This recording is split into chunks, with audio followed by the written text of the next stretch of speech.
Okay, folks, let's bring our August 24th meeting to order. All rise for Pledge of Allegiance, please. I pledge allegiance to the flag of the United States of America and to the republic for which it stands, one nation, under God, indivisible, with liberty and justice for all. Thanks. Take a roll call when you're ready. Trustee Gator, Here. Trustee Jerome, Trustee Kenny, Present. Trustee McDonald, Trustee Whitehouse, Here. Mayor Pro Tem Knutson, Here. Mayor Hammond. Here. Any amendments to the agenda tonight? I think. I think that there's discussion of moving item D2 to the September 14th, 2021 meeting because the PA, the Parks Advisory Board, has not had a chance to review this. So I would make a motion to move it to that date. Okay, Second. roll call, please. Trustee Gator, Yes. Trustee Kenny, Yes. Trustee Whitehouse, Yes. Mayor Pro Tem Knutson, Yes. Mayor Hammond. Yes. Any conflicts of interest tonight we need to be aware of? Okay. This public comment part here. This is where we'll turn it over to the public. Anyone wishing to talk about items not related to this agenda tonight, please come up, state your name and address at the podium, and you'll be given 3 minutes to state your case. Got anything? Anyone? Okay, bring it back to the board. Public comments over. Looks like we have a presentation.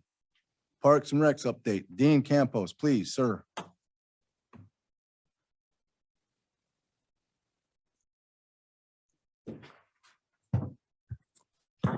Thank you, Mayor. Good evening, Mayor, trustees. Appreciate the opportunity just to be here and express my my quarterly update. So without further ado, I'll go ahead and jump into capital improvement projects. So our Winnick Pour in Place project starts actually tomorrow and will go through September 5th. We're working with Star Playgrounds, the contractor, to replace those wood chips and put in a rubber foundation that's a lot more safe for kids, as well as ensuring that in terms of standards that we meet specific standards to play structure safety. Another cool thing about that project, we'll be resetting the slide to make sure that we're meeting compliance standards, and we're forecasted to be under budget. So we'll make sure that we're working hard to be under budget as we move forward here. In relation to Knowles Linear Park, replacing the soft trails, Public Works has done a tremendous job in partnering with us to ensure that we're adding concrete as we go through this year. We've added about 160 feet of concrete, 8 feet wide, 9 feet long, 6 feet deep. And it's been cost beneficial because we've used our own staff to ensure that that project is rolling forward. So we'll be continuing that project as we move forward here into the end of the year. Our Parks Master Plan, we're embarking upon that coming into the first of the year of 2022. We've done some preliminary research looking at different organizations such as Greenplay LLC, MIG, Kimley Horn, and we'll continue to do research to see what organization is the best fit. Moving into 2022, we'll create the request for proposal and start that process holistically within our park system. Moving into parks specifically, what we've done is created mowing maps. It's never been done here within the town, specifically dedicated to identifying all areas within our park system of what we're responsible for versus HOAs. So using Google Maps and creating those documents has been extremely beneficial for training, bringing on new staff, as well as sorting out any issues within the community of who's in charge of what. In relation to irrigation maps, we're going to use that similar strategy in creating that moving into 2022. And as things slow down in terms of going into winter, where we're at right now with identifying all irrigation issues. We're gaining as much information as we can. And what we're going to be doing is putting that into documents into Google Earth to specifically identify the issues of concern and create a priority list based upon our park system of what is most important in terms of replacing any type of mechanical pieces and what have you. So moving into the splash pad. So we did an in-depth mechanical assessment with the splash pad specifically because that is a very important piece of this community, as well as it gets used on a daily basis during the summertime, as you all know. So in that in-depth mechanical assessment, we replaced chemical feeders, chemical lines, probes, and ensured our BEC system is calibrated efficiently. So through those adjustments, and after we went through that process, it's been vital to keep it consistent throughout the summer. And it's done a great job in ensuring that it's been open and up as we move through the summer here. Some of our park projects that we have going on and that we've executed. We've been working with Park Meadows HOA in that area. They've been extremely supportive in terms of, giving us some feedback of what needs to be completed. So what we've done with with that project specifically, replenished all of the softball wood chips within the play structure area, as well as replenished all the mulch and shrub beds within the entire 2.5 acreage park. Moving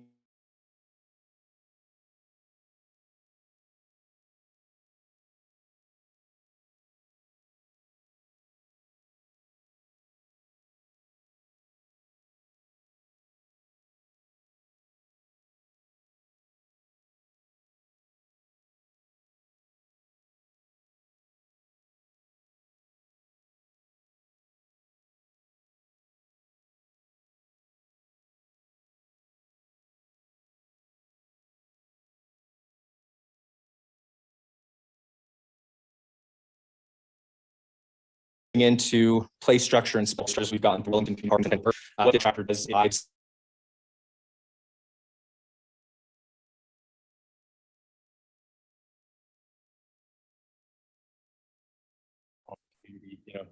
growth. It wasn't a good location anymore, so we made some adjustments and had their training just south of the splash pad at Wellington Community Park. It actually was an awesome opportunity to see our youth within the community get super excited about, asking questions about how to be a fireman or firewoman and what have you. So we partnered with them in that regard. Move us to 4th of July celebration. So for the 4th of July celebration, our strategy, we wanted to ensure Wellington Community Park looked as tight and as great as possible. We actually mowed that area twice before the event. We had 6 staff members to help support the day of the event. We received positive feedback from the residents and also the CAC during the post-event meeting, which was extremely positive. And another great piece of that was the splash pad, due to our assessment, was completely operational the entire day with no hiccups, which was great. Moving into recreation. So we just hired on a new assistant recreation coordinator. She started yesterday. Her name is Jenny James. She has a ton of great experience, specifically from programming and also project management. She worked up in Shoshone, Wyoming, and then also worked in LaSalle, Colorado here. So a huge asset, a huge win for our team in terms of getting staff getting fully staffed within rec. In terms of foundational pieces, up to this point, one of our main focal points was building a foundation surrounding documentation. So I've had my staff working on standard operating procedures for all programs and rentals, and what that really looks like in terms of, I guess the best way I could put it, like a task list of what to do, because it didn't exist before. So we've been executing that, and it's going to be an ongoing process, living documents, if you will, moving forward for any training that we have. The next focal point, it's a bit elementary, but I wanted to be able to express it here because I do think it's important. So from a customer service standpoint, we created a system where anyone that calls the Parks and Recreation office during operating hours and then out of operating hours, that we guarantee a call back. So we've created a detailed phone list to ensure that anyone that reaches out to us, will get back to them within 24 hours. That specifically, based upon historical knowledge and historical communication I've gotten from our community, was a pretty big issue of the recreation department not getting back. So we've created that process. In terms of culture, so one of the bigger issues as I first started in October of 2021 was, or 2020, I'm sorry, with staff retention from a seasonal perspective within recreation. So we've done a tremendous job in creating a culture of development, empowerment, and challenging our staff. We hold regularly bi-weekly meetings with our seasonal staff to gain feedback on what we could be doing better, and also, what they need help with.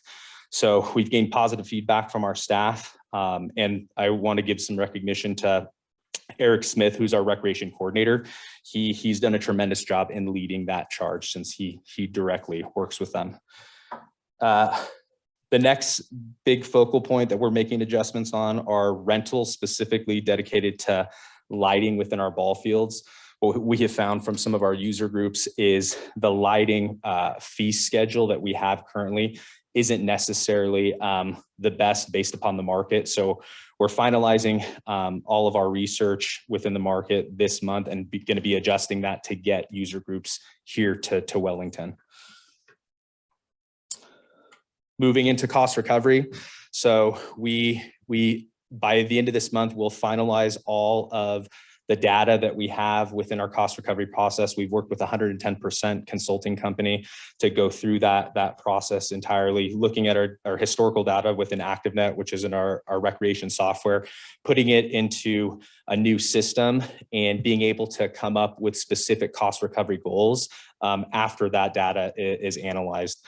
So we'll be complete with that by the end of this month. And another good focal point in terms of what is potentially coming is a new recreation software called Smart Rec by Amelia. And that, not only from a customer user face perspective, it's super easy to use. Also, it's very smartphone, what's it called? It's easier on the smartphone to register. So that's been I guess a challenge with our participants, and how to sign up, where to get the information. So we're looking forward to that. Moving into partnerships, we partnered with Wellington Soccer Club. We've had multiple conversations on how both organizations are going to benefit from a partnership. So ultimately, what we're trying to do is get more families involved in soccer, as well as push our programs when they are in season. So within that partnership, we actually got a donation from Wellington Soccer Club with 2 large goals put out at Viewpoint Park, each of them about $800 each. So $1,600 in donation, which was a huge win, just not only from a programming standpoint to have those really nice goals out there during like the soccer season, but also out there for people to come play and engage in our park system. Another partnership that we're working on is Northern Colorado D3 rugby team, the Northern Colorado Flamingos. So they reached out to us to hopefully get some field space in calling Wellington their home field. So with that, what we're potentially working on is, as we move into 2022, have them be able to call their home field, here within Wellington, which brings tournaments and people across the state to our town. Which would be awesome. So we're going through those conversations and hopefully solidify that here coming up in September. The last piece I have for all of you, apologize, I'm talking a lot, Parks Advisory Board. So I want to express my gratitude in working with all those individuals. They've been tremendously helpful in helping me understand the historical elements of the town of Wellington, and also help provide recommendations on what the town needs from a park system standpoint. So a few things that we've solidified: the parks naming policy. We created that procedure. It's 100% dialed in. So we're ready for any new parks to come up and have that process 100%. The next big piece that we're working on is park signage. So unifying all of our parks and having the same signage consistently. Right now we're going through design concepts with dynamic image here locally in town. And we're hoping to finish that project by the end of this year. Those are all my updates. If you have any questions. That's a lot of stuff. Guys got anything, Pam? This side? I think it's cool that there's going to be a rugby team, maybe a rugby team here. And again, reaching out to other people and other groups to utilize that. That's wonderful. So thank you. just wanted to say you guys are doing a great job. I've even today had a lot of feedback from the CSA budget talking about how great park staff was for the 4th of July. And then I actually was part of a town cleanup 2 or 3 weeks ago, and we went to an area that was supposed to be really dirty, but apparently your staff had gone through and mowed like 2 days before, and it was impressively clean. I heard it was going to be this nightmare area, and then I found out town staff had just gone through. So I know in the past I've had some concerns as well around sprinklers running in the middle of shortages. I haven't had anything this year, so just you're doing a great job. So appreciate it. Appreciate that. I'm so excited to be playing sports again this year. It's great. So kickball starts on Friday. We're so excited. Just finished up some tennis lessons starting next one. So I love it. So thank you so much. And I'm really glad we're out there playing again. It's great. So Dean, you were talking about these play structures coming up. What's going on at Centennial? Anything? So Centennial, we actually had our inspector go through that area. So there's some pieces that are not in compliance. So moving forward here into 2022, in the discussions I've had with the PAB, my recommendation would be to put some money into those play structures, but think strategically in terms of, not spending so much where, it's going to be permanent. Finding structures where if we wanted to take them out and remove them and put them somewhere else, that would probably be the best bet. Just because within the parks master plan, Centennial is going to be a big focal point, and having that whole area potentially redesigned. So hopefully that answers your question. Are there any play structures over there? Yeah, we have. On the east side of the. No, just on the west side of it. Boy, I didn't see There's much. one on the west side of the building. There's Okay. a play There's a little structure, a something there? swing, and I think the hippo, and then I think the digger is still there. Mhm. So just on the east side, there's nothing anymore. Any help you could give it, I'm sure it'd be appreciated over there, because doesn't strike me as much. Yeah, Okay? I know it's hard. absolutely. I know, and I get why you don't want to do the big stuff, so I understand it. But anything you come up with, because we spend a lot of time down there, a lot of events going on, and there's not a whole lot, Yeah. But all right, thanks for everything else. You're doing good, keeping the ponds full over there in the meadows. It's been nice. So really appreciate it. Nice job. Awesome. Thank you so much. I appreciate it. Moving on to consent agenda of August 10th, 2021. Is there any issues with this agenda at all tonight? Anybody want to bring up? That being said, can I get a motion to approve the August 10th agenda? So moved. Second. Roll call, please. Yes. Trustee Kinney, Yes. trustee McDonald, Yes. trustee Whitehouse, Yes. Mayor Pro Tem Knutson, Yes. Mayor Hammond. Yes. All right, moving on to action items. D1, this is a resolution number 25-2021. It's a resolution authorizing the town of Wellington to enter into a intergovernmental agreement with the Wellington Fire Protection District regarding the administrative waiver and mutual fees. Patti Garcia. Well, Mayor Hammond, before we get started, first, I'd like to apologize for being tardy. And second, I would like to disclose potential conflict of interest. So I'll be recusing myself from voting on this action item. Understood. Thank you, Thanks trustee for bringing that McDonald. up. Patty Garcia, Town Administrator. Thank you, Mayor and Board of Trustees. So the fire chief and I have been meeting, talking about this item for several months, kind of going back and forth about what is appropriate and what would work for both entities. There are several, as you know, several large projects coming up for both of us between the wastewater treatment plant and the water treatment plant. And the fire district is planning on building a new fire building. I'm at a loss for words right now, so I apologize. So essentially, this is a draft agreement that would allow the town administrator, whoever that is, and the fire chief to each have authorization to waive up to $5,000 in fees in one calendar year. In looking back at past fees that we have assessed to the fire district, money that we have paid out, most of it is related to special events or building permits. Those building permit fees are a pass-through. So really, we would be looking at waiving special event fees, and beyond that would be those higher cost items that would come before the Board of Trustees. So this was an agreement. I went to the fire district meeting a couple weeks ago. They were supportive of this IGA, but they were waiting for the Board of Trustees to to consider this before they brought it before a formal action on their part. I believe we have a member of the fire district here if you would like to hear from them. Ms. Ucker, do we have Chief Nathy online by chance?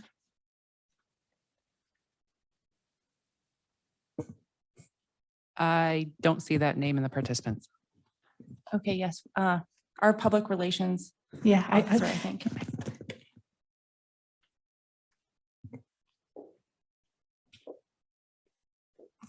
I'm Rachel Gonzalez. I'm the Director of Public Relations. I guess, did you have any questions? I'll be totally honest, I only know about this at a very high level. Any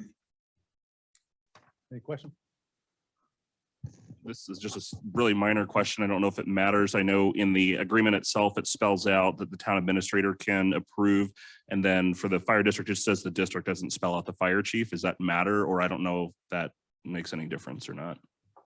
It doesn't. It should just Yeah. be a Okay. position instead of a name. Typically, these go before our Board of Directors. So for the fee waivers and stuff. Mhm.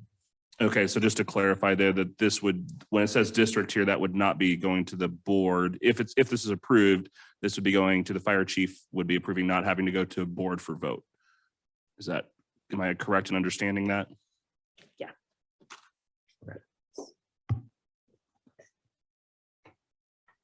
Anything else? I don't have anything. Thank you. Thank you. Yeah, so it's straight across. So between the fire chief and whoever the town administrator is, that's how it was presented to the fire board. Case by case. Case by case. And that's typical across municipalities across the state. And that's how I'm used to operating with those larger projects, that each project is brought before the elected entity to discuss what those waivers are. Okay, well, if we don't have any other board comments, let's turn it over to the public at this time. Anybody in the public would like to speak on this intergovernmental agreement that we're coming up with?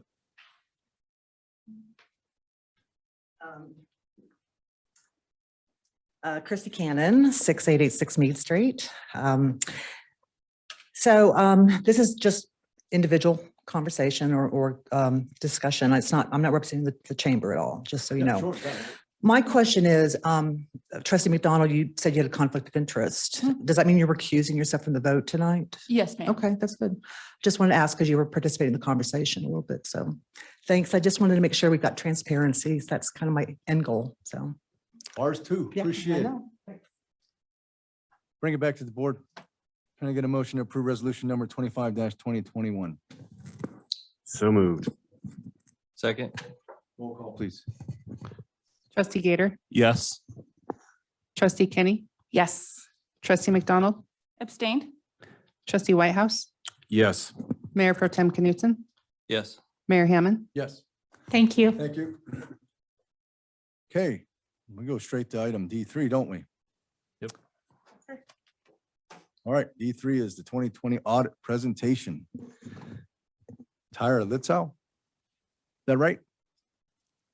It's Litsu, but. Litsu. I'm used to all sorts of names, so. Thank you, Mayor and Board. So tonight I'm going to present the results of our 2020 audited financial statements. The first document I'm going to go through is what is handed out to you on your on the table, and this is what we refer to as our audit wrap document. This is our required communications to those charged with governance, and in this case, it is the town board. Just to give a little bit of background, I'm Tyra Litsu. I'm the audit director with BDO. BDO is the audit firm that you contracted with. We were formerly ACM, so we're still the same individuals. We just ended up joining BDO in August of 2020. So just wanted to give you guys a little bit of background on that. Just continuing on to the page 4 of this is the status of our audit. This says we have substantially completed our audit of the financial statements. The draft that you have been provided is what I'll go over tonight, but it is a draft of the financial statements. The objective of our audit is always to obtain reasonable and not absolute assurance. What that means is we don't test every single transaction that the town enters into. As part of our audit procedures, we do planning. We look at higher risk areas. We look at, trends, but we can't give absolute assurance because we do a lot of samples and we're looking at not all of the transactions. The scope was substantially the same as what we described in our audit earlier communications. There is some additional information within the audited financial statements that we don't give an opinion on, but we do read everything within the financial statements and look for material consistencies. All records were made available and management's cooperation was excellent. This year we did the audit virtually again, and we thank Judith and Tyler as part of that audit process to provide us with all the information that we requested and be able to be communicative in that manner. Continuing on to page 5, within the financial statements, note 1 is your accounting policies and practices. And there weren't any significant changes to your accounting policies and practices this year. In addition, there are some estimates that we are included within their capital assets. One of those estimates that is included is just the useful life of those capital assets. And we didn't identify any concerns or any changes in those estimates during the year. Continuing on to page 7, the results of our audit, we didn't identify any corrected misstatements nor any uncorrected misstatements that we had to bring to management's attention. There were some adjusting entries that management provided to us that were posted within the financial statements, but nothing that we identified. Continuing on to page 9, internal controls over financial reporting. As part of our audit, we do gain an understanding of the internal controls at the town. We do not actually give an opinion on those internal controls. The reason for that is we're getting an understanding. We're using those internal controls as a basis for our planning, additional procedures we need to perform. If we were to identify any material weaknesses or significant deficiencies within the internal controls, we are required to present those to those charged with governance. And we didn't identify any material weaknesses as part of our audit this year. Continuing on to page 11, this is just some other required communications. I won't go into these in a lot of detail, just there's just some additional information. You know, we didn't have any changed audit strategies. There were no significant difficulties. We didn't need to consult with anybody outside of our audit team. And as part of the finalization of the audit, we will ask for a management representation letter that just confirms in writing some additional information we received during the audit. And the last page I'll go through is our independence. This just confirms that we are independent in both fact and appearance with the town of Wellington, and that's detailed out in our engagement letter dated April 6th. I went through that fairly quickly. Does anybody have any questions on that before I just do some highlights on your financials? Just had a quick question because I know this document was not included in the board packet. Can we get this added into that? Thank you. And right now it's showing as a draft. So if there's any changes or questions, just let me know. Otherwise it'll finalize when we finalize the That's financial fine. I just want statements. to make sure it's part of the public record. So Perfect. that makes access to that sense. too. Thank you. So I just want to highlight a few things on our independent auditors report. So in the financial statement, starting on page 3, this auditor's report is different than has been presented in the past. We did adopt new auditing standards, and really what this is doing is emphasizing more information about the audit. The most important thing for you guys is your audit opinion. That's showing up first. This is showing that the financial statements are fairly presented, and we didn't identify any significant items as part of the audit. This also shows what management's responsibilities are, as well as the auditor's responsibilities. While we assisted with the drafting of the financial statements, management is ultimately responsible for all the information within the financial statements. And our responsibility is to audit the information that we receive. It also provides information about, we maintain professional skepticism. We are independent with the audit. And then the few last paragraphs are relating to the other information within the financial statements as well. I just wanted to highlight those just so you can see that there were some changes. Management's discussion analysis, I believe, has been inserted into your financial statements. I won't go into that in a lot of detail, but that I think is the most important part for the town board and the town users of the financial statements to look at. That's the only part of your financial statements that have comparative information, shows both 2020 and 2019. And it really gives a high level overview of what happened at the town, any significant changes. Starting on page 17, just high level for your statement of net position and your statement of activities. At the end of the year, your governmental activities, which is all your governmental funds, your business type activities, which are your 3 enterprise, water, sewer, storm drainage. Your total net position is about $102 million for the entire town. A portion of that is what's related to this net investment in capital assets. That's your capital assets minus your related debt. You do have restrictions for emergencies. That's your Tabor emergency, where you're required to restrict 3% of your annual spending. Parks and Recreation, that's your Conservation Trust Fund balance. The monies that you receive are required and by statute to be restricted for parks. And then rate stabilization, that's part of your debt agreements on your enterprise funds. Page 19 and 18 and 19 shows on a full accrual basis all of the revenues, expenditures of the town. Shows all of the assets, like the changes of all your assets, all of your liabilities. For your governmental activities, your net position did increase by 3.2 million, as shown on the bottom of page 19. Your business type activities increased by 5.4 million. That just shows that you have more revenues come in than you had expenses for the town during the year. The next few statements shows on a more fund level basis where you probably are used to seeing more of your financial information. Your 4 governmental funds is the general, street, park, and then the conservation trust. And then your 3 enterprise funds. Just a couple things to point out on governmental funds. Your fund balance is a little bit different than your statement of net position. And that's just because these funds don't include all your long-term assets. Capital assets aren't shown up into your long-term liabilities. But you'll see on page 22, you still had positive changes in all of your funds, general, street, park, and the conservation trust. So again, you brought in more revenue than you'd spent. I'm not going to go into the rest of the statements. I didn't think there was a lot of changes in your footnotes.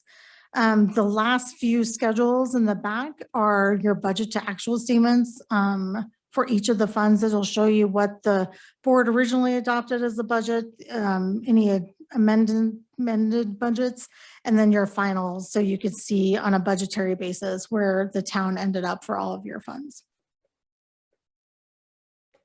So that's a very high level of your financial statements. So if you have any questions, please let me know. I'm happy to answer anything that you might have.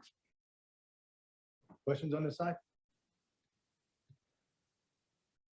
There we go. Sorry. You're fine. No, you're fine. So I just had a question. So this is really good. I haven't had a chance to go through this in real detail yet, but I did notice with looking at, let's see, I'm looking at page 25 on the water, sewer, and storm drainage funds, just the changes in net position. I am noticing that from what I understand, it looks like our operating expenses were 3.346 million. Our revenues were 2.4. So we're at an operating income loss of 936,000 in the water fund. Now, I understand that fund is supposed to be fairly balanced in terms of supposed to bring in what it spends.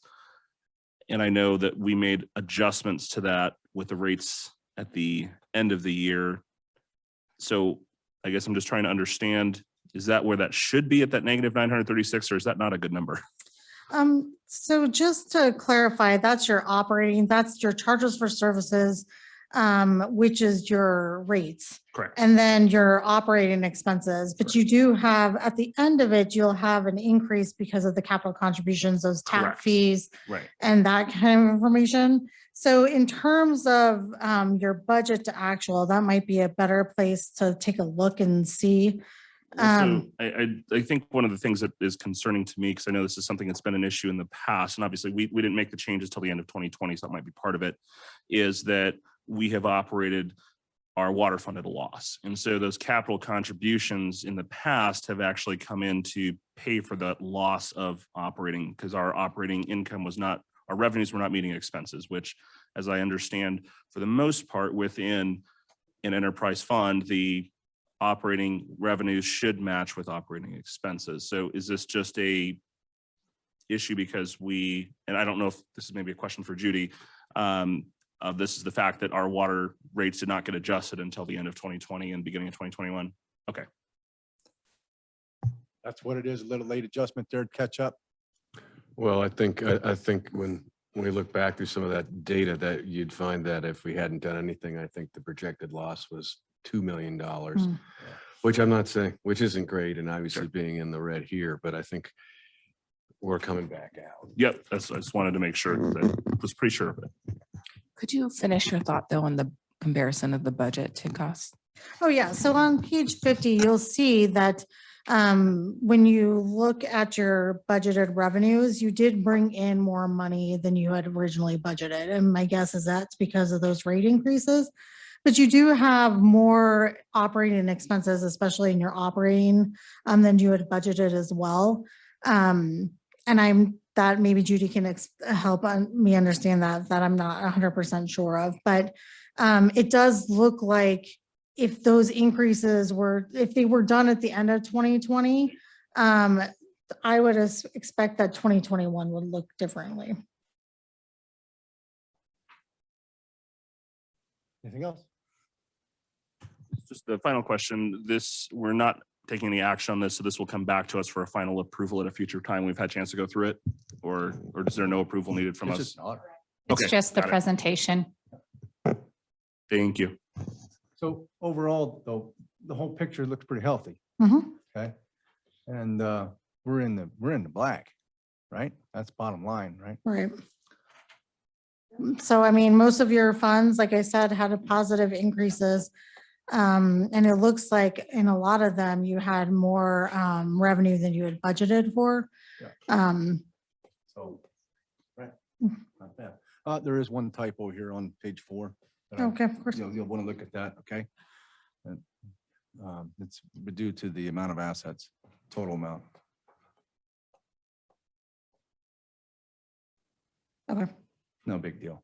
Just make sure that's all right. I have nothing else.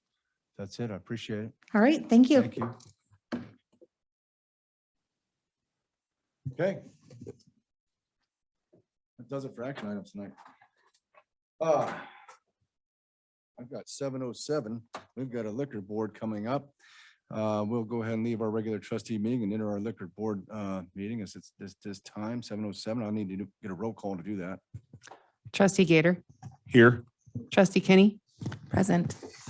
Jerome, trustee McDonald, Here. trustee Whitehouse, Here. Mayor Pro Tem Knutson, Here. Mayor Hammond. Here. Okay, liquor license renewal for El Mezcal and Inc. at Sol de Lisco. Crystal, anything special we need to know about? No, this is a standard renewal. They have a hotel and restaurant liquor license. They are in good standing with Colorado Secretary of State's office. Current with sales tax. Larimer County Sheriff's Office had no issues directly related to their liquor license, and the inspection of the premise resulted in no concerns. Okay, any concerns, board members? Okay, we'll offer it up to the public this time. The public like to comment on this liquor renewal? Okay, we'll bring it back to the board. Can I get a motion to approve Sol de Lisco's liquor license? So moved. I'll second that. Your roll call. Trustee Gator, Yes. trustee Kinney, Yes.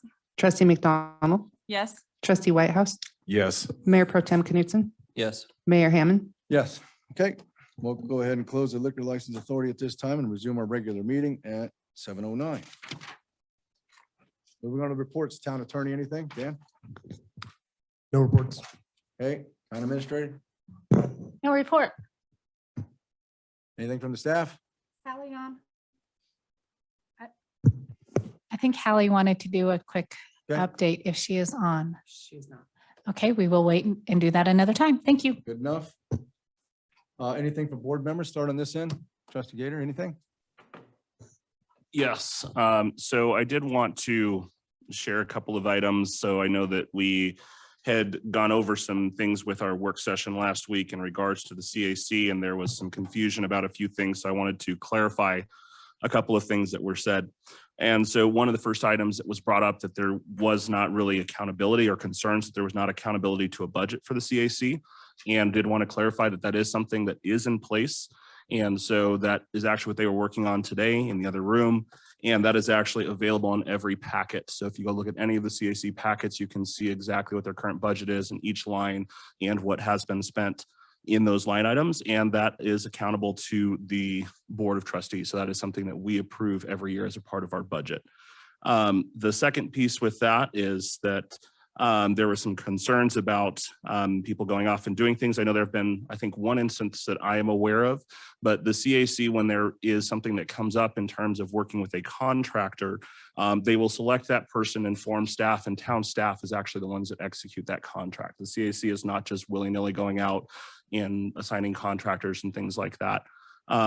And I did want to make sure that there was some clarification because it was incredibly concerning to me, some of the comments that were shared and the way that that was presented about members of our community.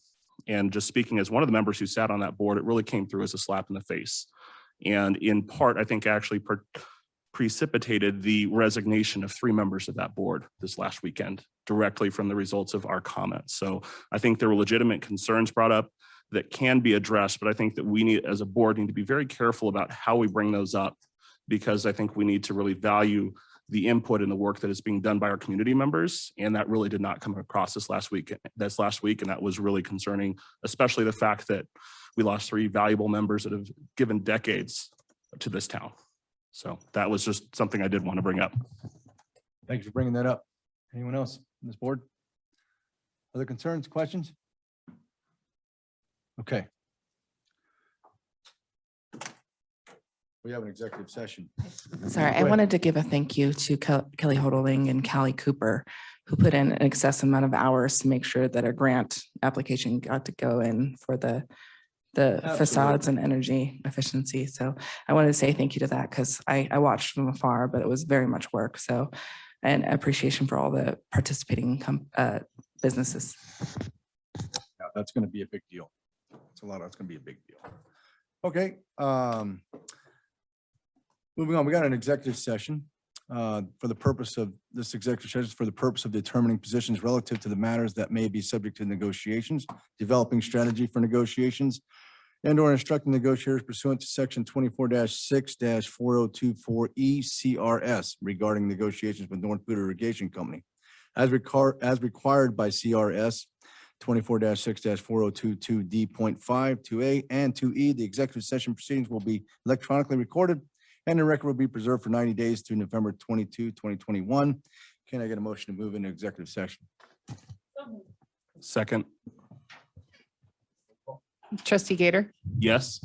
trustee Kenny, Yes. trustee McDonald, Yes. trustee Whitehouse, Yes. Mayor Pro Tem Knudsen. Mayor Hammond. Yes. Okay, take a few minutes if anybody needs a quick break. Now's a good time.